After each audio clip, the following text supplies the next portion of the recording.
ఈరోజు ధనుర్మాసం అంటే ఏమిటి, ధనుర్ సంక్రమం అంటే ఏమిటి, దాని గురించి వివరంగా తెలుసుకుందాం. ధనుర్మాసం ఒక విశిష్టమైన మాసం. కాలాన్ని కొలిచేందుకు మనం అనేక కొలమానాలని వాడుతాం. వాటిలో చాంద్రమానము, సౌరమానాలు రెండు ముఖ్యమైనవి.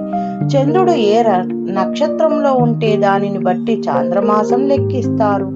దాన్ని చాంద్రమానముగా అంటారు. సూర్యుడు ఒక రాశిలో దాటడాన్ని బట్టి సౌరమానాన్ని లెక్కిస్తారు. సూర్యుడు ప్రవేశించిన సమయాన్ని సంక్రమం అంటారు.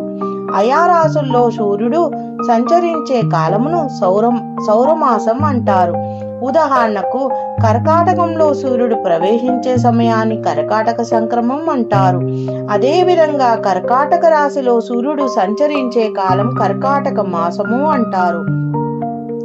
ధనుర్రాశిలో ప్రవేశించే సమయము ధనుర్ సంక్రమం కాగా, ధనుసులో సూర్యుడుండే కాలం ధనుర్మాసం అంటారు. మానవులకి ఒక్క సంవత్సరము, దేవతలకి ఒక రోజు అంటారు.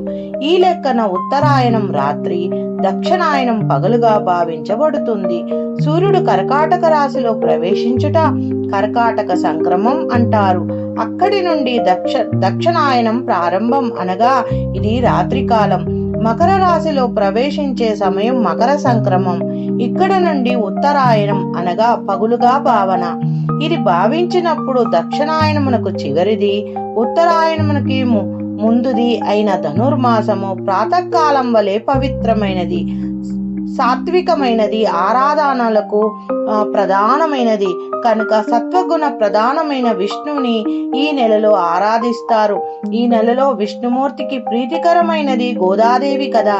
ఈ మాసమునకు సంబంధించినదే సూర్యుడు ధనుస్సు రాశిలో ప్రవేశించడాన్ని పండుగ నెలపట్టడం అని కూడా అంటారు. ఈ నెల రోజులు ఇంటి ముందు పండుగ హడావుడి గుర్తు చేస్తూ 4 వీధులు చిహ్నంగా ముగ్గును తీర్చిదిద్దుతారు.